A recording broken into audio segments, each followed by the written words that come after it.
Let me welcome all of you to our Peterson Institute today for a session on the economic outlook in Asia. Obviously, now the largest and most dynamic part of the world economy, obviously leading the world recovery for the recession, for which we are deeply grateful in the rest of the world. And so we look forward to hearing from Dr. Lee on the economic outlook and what is likely to transpire in Asia over the coming period. The Institute has a long relationship with the Asian Development Bank. We've worked closely with the bank in the past. We're working closely with them on several projects now, and it's therefore a particular pleasure to welcome Dr. Lee back to our podium today to see him and a number of his colleagues and to share this event with them. Dr. Jong-Wha Lee is the chief economist of the Asian Development Bank. He's their chief spokesman on economic trends, economic forecasts, the economic outlook.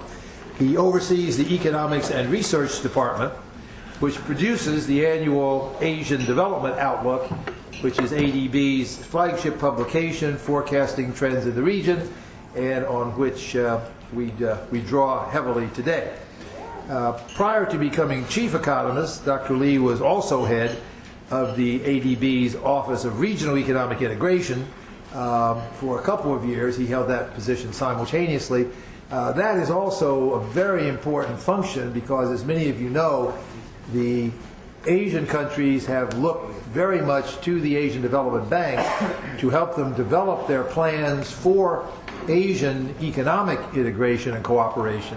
The ADB has played a key role in backing up the various components of Asian integration that are now proceeding in the region, and which we talked about at another event here last Friday that I'm sure many of you attended. Dr. Lee was an economist at the International Monetary Fund in earlier days. He taught at Harvard, where he received his own master's and PhDs both in economics. He was a member of the National Economic Advisory Council in his native Korea before joining the ADB. He was director of the International Center for Korean Studies and professor of economics at Korea University before taking on his current responsibilities. He's published very widely in both English and Korean, especially on topics relating to economic integration, economic growth, financial crises, and human capital. And it's a great pleasure, Dr. Lee, to welcome you back to our podium and to turn the meeting over to you. Thank you for coming again.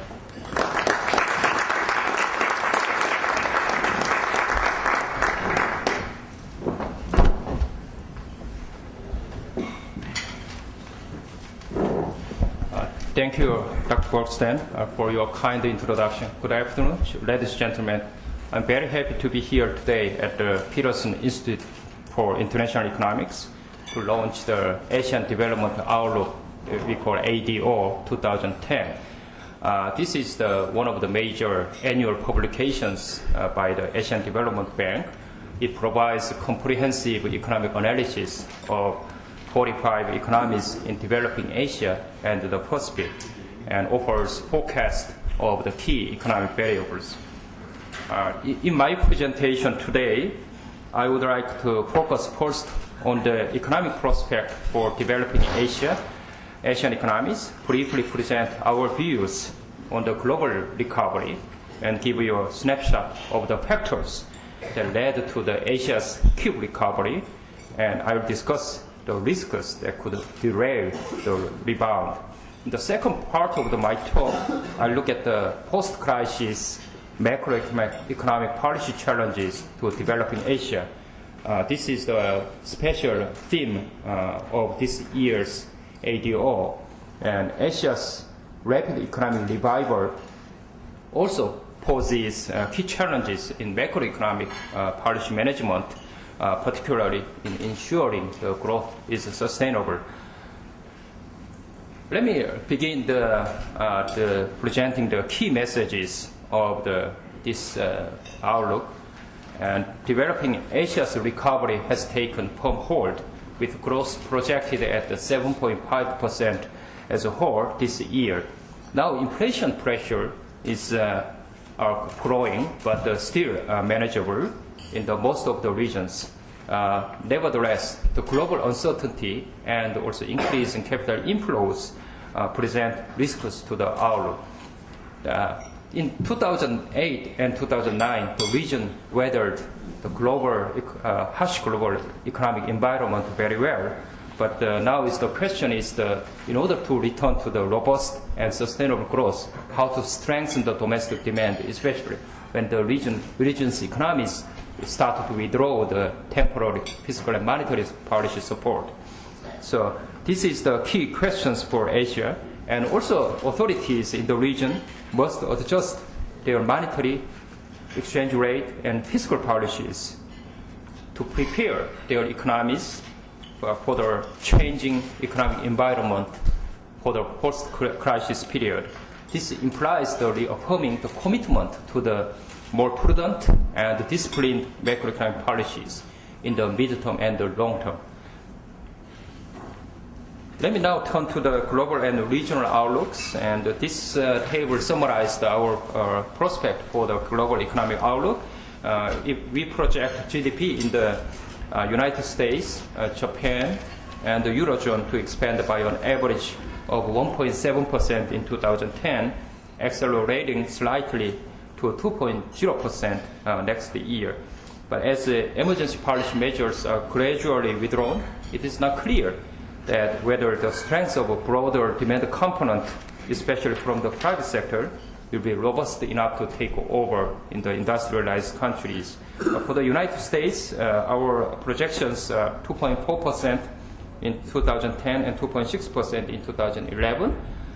This is not really inconsistent with those forecasted by other international institutions. For Japan, the outlook remains still sluggish. GDP growth is forecast at 1.3% in 2010 and 1.4% in 2011.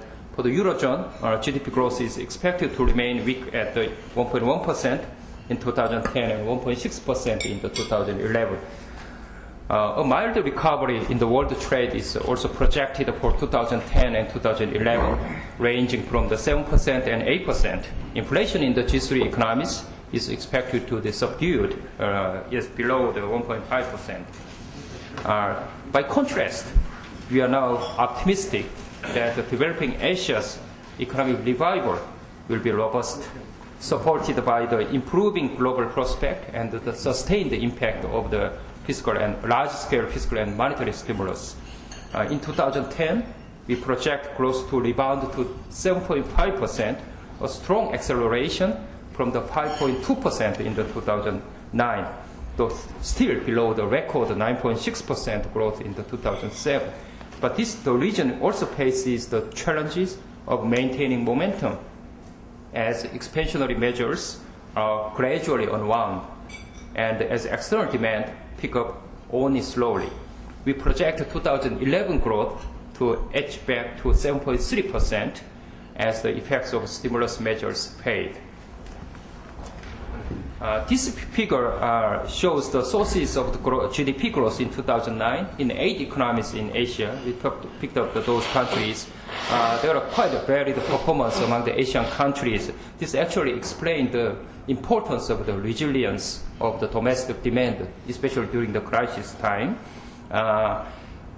Especially this yellow block in this chart explains the contribution of the investment to the GDP growth. It explains that the investment fell sharply in many countries, including Singapore, Malaysia, and Thailand, and Korea. So this is the impact was particularly severe in the more open economies in Asia. This is because of the collapse in the export, because those countries are export-oriented, and then export-oriented industries just got the negative impact from this global slowdown, and then it hurt the investment in the export-oriented industries. But if we look at the Asia's large economies, including China, this is PRC, and India and Indonesia, investment showed resilience. So this yellow part is contributing to the positive to the GDP growth in the 2009. So this shows, especially China, you can see this big yellow block. This is the big contribution from the investment. This was contributed by the large fiscal stimulus packages, but also the strong business sentiment by the corporate sectors. Private consumption, as represented by here the green blocks, was also notably steady in the large economies, as I mentioned, China, India, and Indonesia. And this is showing that the importance of the domestic demand to sustain the growth during the crisis time. In the Philippines, private consumption was also resilient. You can see the green part was the positive for the Philippines. This is supported by the strong remittance from the overseas workers. So it's basically the importance is how to get a diversified source of the income, how to rebalance the source of growth. I'll come back to these issues. And also the government support played a very important role. You can see the many governments in the region actually responded decisively, boosting spending and cutting the taxes to support the demand and growth. The effect is still will be felt this year, but fiscal balance deteriorate sharply as a result of these packages. For example, in Thailand, you can see the 4 percentage point reduction in the fiscal balance compared to the average in the 2004 and the 2008. Among all Asia's sub-regions, economic growth will pick up in the 2010, but performance will not be uniform. In the hardest hit Southeast Asia, that's a more open region, growth is forecast to rebound sharply to 5.1% in 2010 from 1.2% in the 2009. This was its weakest result since the Asian financial crisis of 1997 and 1998. The five economies this sub-region actually contracted in the 2009, but will return to the growth in the 2010s. East Asia will be the best performer over the 2010, with the GDP expected to accelerate to 8.3% in 2010. This will be supported by the resilient growth in the PRC. For South Asia, because major countries report figures in the fiscal year terms, actually the growth 2009 actually the 6.5%, a little bit higher than 6.4% in the 2008. But only India and Afghanistan saw gains. Growth is expected to pick up in most of the South Asian countries in 2010. Central Asia also suffered last year, as growth slowed to 2.7% from 6.1% in 2008. But it's with all countries putting in the very weak performance. Recovery is slow, but it will become the fast as the Russian economy recover and on a higher oil prices. Aggregate growth in the Pacific region pulled back to the 2.3% in 2009, but it's also expected to see the recovery this year. This table shows the forecast for the sub-regions and the selected economies in Asia. Let me just pick up a few countries for just discussions. First, China is forecast to expand 9.6% in 2010. This is the 1 percentage point increase from the 2009. Aggressive fiscal and monetary stimulus is being adjusted, but will continue contributing to a strong growth, and the buoyant domestic demand will be backed by firmer external demand this year. The trade surplus will resume its upward trend, but as the stimulus policies are phased out, economic growth should ease to about 9.1% in the 2011. India will lead the South Asian sub-region with projected growth of 8.2% this year. It's a rebound a year earlier and continued strong expansion stem largely from the domestic demand conditions. Continued modest growth of 3.0% is expected of Pakistan this year. Macro imbalances have narrowed and the economic fundamentals have improved. But the security environment and an ongoing power crisis are both fiscal burden and obstructing a growth revival. In Vietnam, GDP growth is projected to accelerate to 6.5% in 2010 and 6.8% in 2011. Although not to the rapid rate since in the 2001 and 2007. Devaluation and inflation pressures built up in the late 2009 in Vietnam, in part because of the economic stimulus policies. Our forecast for the Vietnam inflation is the 10% this year. The authorities face a challenge in ratcheting up economic growth while safeguarding macroeconomic stability.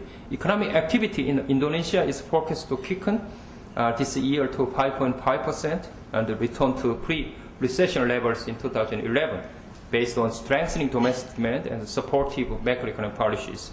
In Thailand, the pace of recovery is expected to be moderate in 2010 in light of political tensions and will likely cause some delays in the government infrastructure programs. Let me now turn to our inflation forecast. As economic activities recover, inflation will increase, but I think it will remain manageable. In the coming 2 years, we see the region's average inflation returning to historical average of about 4%, although consumer price inflation pressures are expected to be manageable. A sharp increase in the asset prices need to be monitored, especially in some countries. And I'll come back to this issue. Unusually easy monetary policies throughout the region cannot be kept for too long, and there is a need to revert to a normal stance. The region's current account surplus narrowed for second consecutive years in 2009 to an average of 4.9% in GDP. Especially there was a significant reduction in the PRCs, the current account surplus. We forecast that they'll be narrowed down further to 4.1% in 2010 and 3.6% in 2011 because the slow pickup in the external demand, but the much stronger domestic demand. I think we relatively optimistic about the region's prospect, but there are several more than several downside risks still, which can still derail the economic revival. The weaknesses in the U.S. economy, especially U.S. mortgage markets, continues to be a concern from the Asian countries' perspective, and the withdrawal of the monetary and fiscal policies by the industrial countries may be mistimed, and then this can disrupt the recovery in the industrial countries as well as in the region. And at the Dubai and Greek crisis highlight the rapidly deteriorating fiscal positions, if repeated in any industrial countries, could have the big consequence for global financial stability. A jump in the commodity prices could decelerate the impetus for growth. As the experience of the 2008 price spike demonstrate, rising food price could lead commodity producers to halt export in the name of food security, which would only exacerbate the problems. There are also the risks from the global imbalance, which will persist in the midterm. This may be the harbinger of the next crisis. Coordinated policies are important for regulations to be effective, particularly among the G20 groups of countries, so as to avoid regulatory arbitrage. And multilateral cooperation is the key to protect global stability, and this is crucial to avoiding the bilateral conflict over exchange rate and the trade issues. Overall, the multi-cooperation is more important than the bilateral regular negotiations. In addition, developing Asia's recovery and higher recovery, which has been stronger, and higher interest rate relative to those in the industrialized countries, are already attracting potentially volatile capital flows to the region, so which may trigger asset prices bubbles and complicate macroeconomic policy management. Let me briefly elaborate a few of these risks. This is the delinquency rate on residential mortgage as well as on commercial real estate in the U.S. This is still very elevated. Of course, it is recently declined in the recent period, but this is also combined together with the higher unemployment rate in the U.S. as well as the other industrial countries still pose the risk to this mild recovery. And I mentioned this global current account imbalances is narrowed during the crisis. So you can see that this yellow part is the contribution by the China, and this pink part is the contribution by the U.S. And the U.S. current account deficit declined significantly during this crisis time, as we all understand that. China's contribution is a little bit declined, but still remains significant. So the question is how to permanently reduce this current account imbalance. This is requiring some structural adjustment, especially in the saving and investment. This is especially the big challenge for the emerging Asian countries, because the disruptive unwinding of global imbalance will create more volatile capital flows and will hurt the region's financial and economic stability. Another key challenge for developing Asia is how to deal with the rising asset prices. On the back of the expectation for robust economic recovery, asset prices, particularly of real estate, are showing a surge in some countries. There must be some speculative investment in the real estate sectors.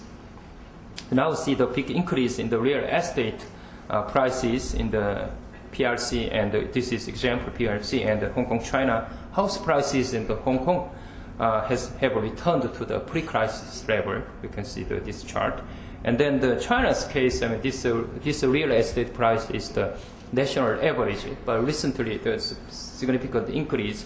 But for some regions, prices have increased more significantly, especially in some urban and coastal areas. So it's how to watching and monitoring on the development in the macroeconomic development and this real estate markets, and ready to implement regulatory measures as soon as the signs of the bubble emerge would be the kind of key policy issues for the central banks in the region. And besides this surge in the asset prices, increasing the capital flows in the region, that also giving the pressure on the asset prices. The chart shows the net flows, inflows starting to rise again in the second half of 2009. We can see the capital flows are coming back to the region. Economists that have rebounded firmly are attracting more capital flows. And this is the question is how to handle this capital flows. Of course, I mean, the countries would prefer long-term and stable capital flows, but how to avoid this volatile short-term capital flows is a big issue. This ADO is discussing in details what are the policy measures to guard against disruptive surges in the capital inflows. Strengthening regulatory measures is one option, and greater exchange rate flexibility is also another, as this will help mitigate the negative impact coming from the huge capital inflows. Too much intervention in the foreign exchange markets will lead to excessive liquidity in the domestic financial markets and create the exchange rate misalignment. There is also room for applying the macroprudential policies to deter formation of the asset price bubbles. And the possibility of carefully designed capital control measures to deter short-term disruptive inflow may also be considered by government in the region. So we discussed from the Asian countries' perspective, designing the capital control measures would be the one option. Now, I think there is no doubt that the macroeconomic policies, especially the decisive fiscal and monetary policy response, helped a lot the region recover from the global crisis. But as we enter the post-crisis period, now Asia is now we think is the robust growth. Now we are looking at beyond the crisis. Then the environment has changed. So now we face wide range of the macroeconomic challenges. So the question is, what role can fiscal and monetary policy play in coping with those changes? This is the issue. Another issue is we discussed in this Asian development outlooks. Let me just get to this issue. This chapter is called Macroeconomic Management Beyond the Crisis.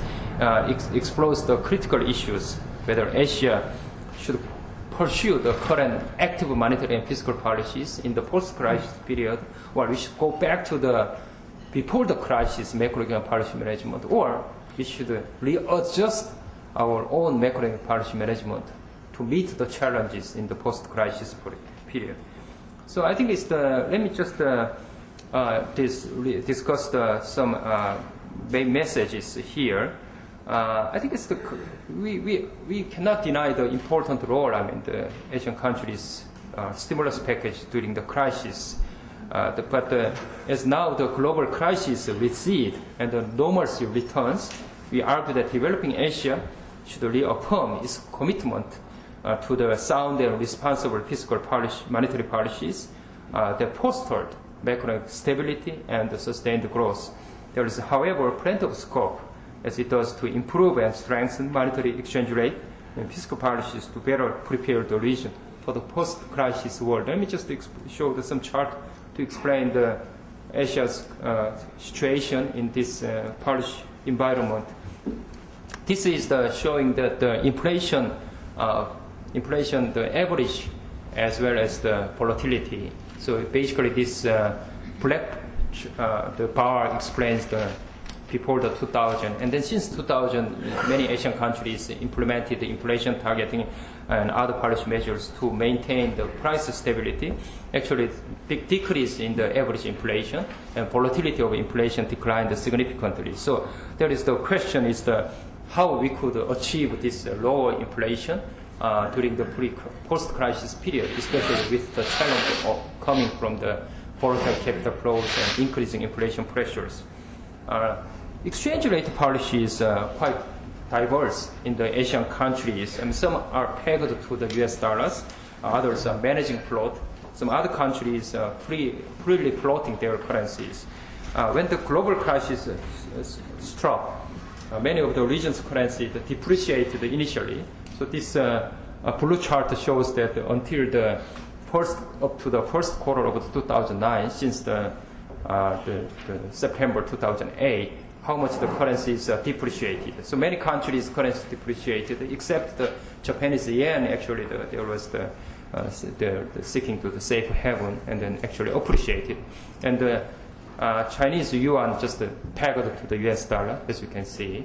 And then after that, I mean, there was the huge appreciation pressures, and many countries' currency becomes appreciated. So you can say the Asian countries' currencies become more flexible, but the question is the Chinese yuan remained fixed. I mean, so now, as I explained, the growth potential would be the higher and robust recovery is coming to the region, and then the rate of interest rate increased much faster.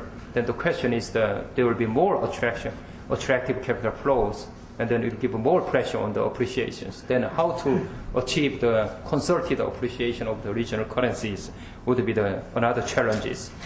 In terms of the fiscal prudence, as you can see, before the crisis, the Asia's, this is the 7 countries average, around the 40% as a ratio to the GDP, is quite prudent, and compared to the industrial countries. So the question is how to maintain this fiscal space would be important issue, because the maintaining fiscal space help them to mobilize the big financial resources during the crisis time. So we don't know, I mean, what will be the next crisis. So maintain the fiscal prudence would be important to meet the challenges, unknown challenges next time. So we worked on some policy recommendations for the regional the authorities, and then let me summarize these 5 policy recommendations. First, global crisis underlines the huge risks of the unsound monetary policy and inadequate financial regulation. So financial supervision and regulation need to be strengthened, and there has to be closer coordination between monetary policy and fiscal regulation, financial regulation. This will allow Asia to better monitor and prevent asset price bubbles while maintaining the primary focus on the goods price inflation. Second, exchange rate policy must shift away from an excessive focus on export competitiveness. More flexible exchange rate driven by fundamentals provide a mechanism to absorb shocks, resulting in a more efficient allocation of resources, and promote the region's rebalancing process, which will be the region's interest and also help the global interest. Closer inter-Asian coordination of exchange rate policy will help to mitigate the fear of losing export competitiveness vis-à-vis their neighbors, which has been a major barrier against the great exchange rate flexibility for the region as a whole. Third, the region should reaffirm its tradition of sound fiscal policy in the post-crisis period to secure adequate fiscal space for future shocks while maintaining fiscal discipline and sustainability, strengthening automatic stabilizers through better design and implementation can contribute to the output stability and social protection. Fourth, jointly pursuing fiscal and exchange rate policy reforms will magnify their impact on rebalancing. The big challenge for Asia, as I explained, is to strengthen the domestic demand. Though this requires structural adjustment, macroeconomic policies could help as well because the fiscal measures such as the public spending on healthcare, housing, education, and pensions can mitigate household uncertainty for their future and boost consumption. Great exchange rate flexibility will boost the household purchasing power and allocate resources toward more to the domestic demand. Finally, policy coordination is extremely important. Some countries are reluctant to initiate a large appreciation in their currencies. So it's a concerted appreciation of regional currencies will help them overcome their fear of the losing export competitiveness. There are other issues that require global cooperation, such as reforming the global financial architecture and strengthening global financial regulation. These issues are better addressed in multilateral venues, and Asia should play an important role in making a contribution to the global discussions. This concludes my presentation. Thank you very much.